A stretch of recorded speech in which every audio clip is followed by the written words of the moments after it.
bombastic, loudmouth, always the life of the party. That's more than 5, though. Brilliant, intelligent, funny, deadpan. That's Gene.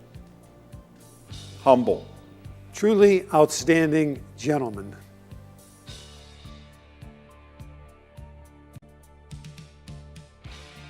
Not to get too serious here, but I would say humility. I know no one quite like Gene in that respect. He's accomplished a lot. He's a very talented individual. He is as humble as anyone I know. And I would say that most of us are not humble enough. We certainly can learn humility from Gene Collier. How to dress. I would say the one thing, if you are around Gene, you learn humility about yourself, about what it is you do, because there aren't many people that talented and as creative as Gene is and as brilliant as he is, who is as humble as he is about his talent.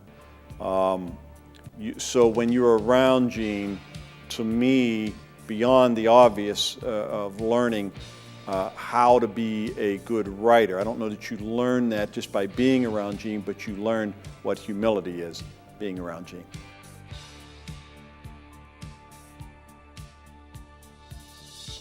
Gene should be voted, in my opinion, just about any award because of his ability. Any student of either journalism, English, writing, creativity, humor, brilliance would appreciate what Gene Collier does. And there isn't any award in journalism, in my mind, that Gene Collier either shouldn't win or be qualified to win, because I think he is that talented. It was for his backup work, I believe, on the Pittsburgh Maulers. He was my backup. He knew a lot of people on the committee.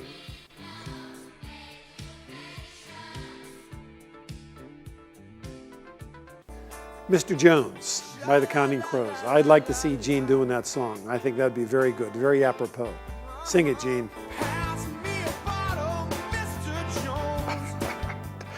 I Just Want to Be Me. Talk Dirty to Me by Poison. I never seen you look so good. You never act the way you should. Talk dirty to me.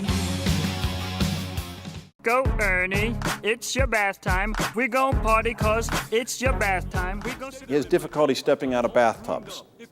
And I only know that because he did that last year while we were on the road, and it was one of those tubs that is raised above the floor, so the floor sits a little bit below the level of the tub, and when he stepped out, he didn't know the floor was a little lower than the tub and fell forward and hit his head on the door. And I'm not laughing at him, but it was the first time I knew of Gene to misinterpret something or misgauge something.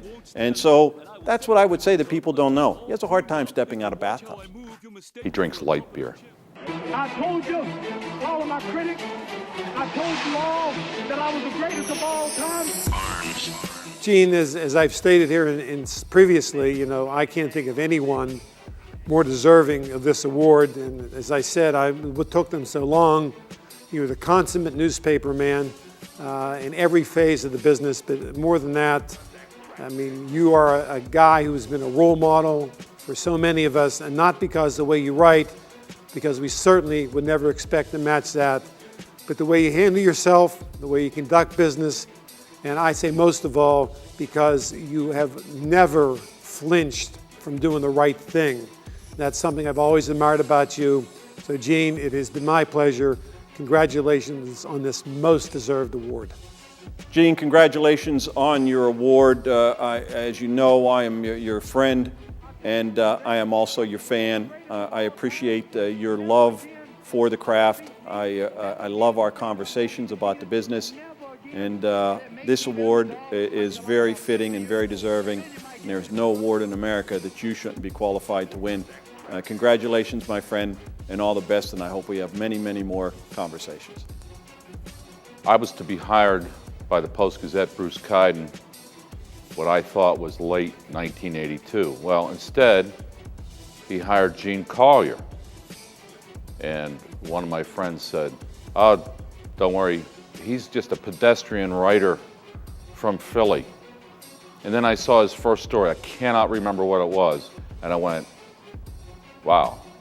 He either was edited heavily, got lucky, or he's no pedestrian writer. He's a great one. Well, he's a great one.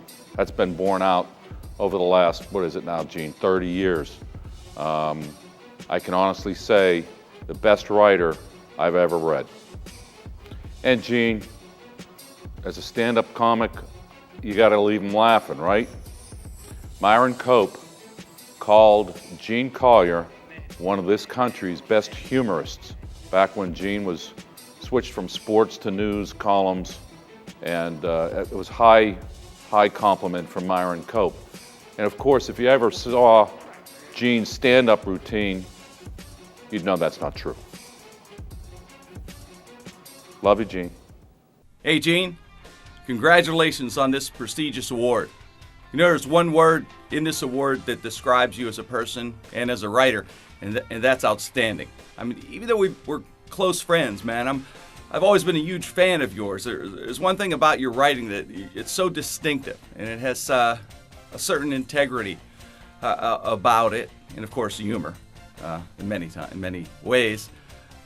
You know, when you hear Van Halen play a guitar lick, you know it's Eddie Van Halen. Eric Clapton, you know it's Clapton.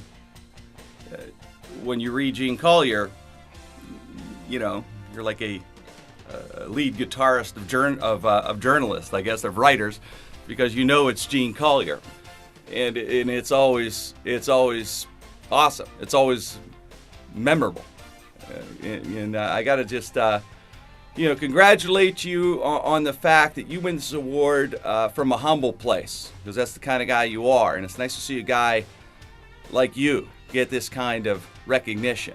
A humble guy.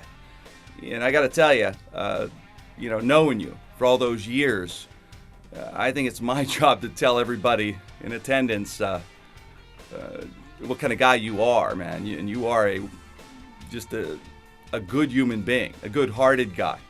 And as you know, legacy awards are nice, but legacy is how you treat people, and we both believe that.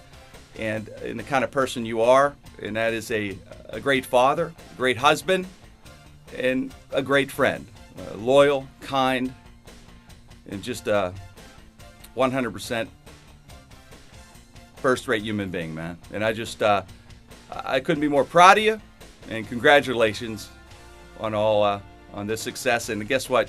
Many more to come, buddy. You're in your prime right now.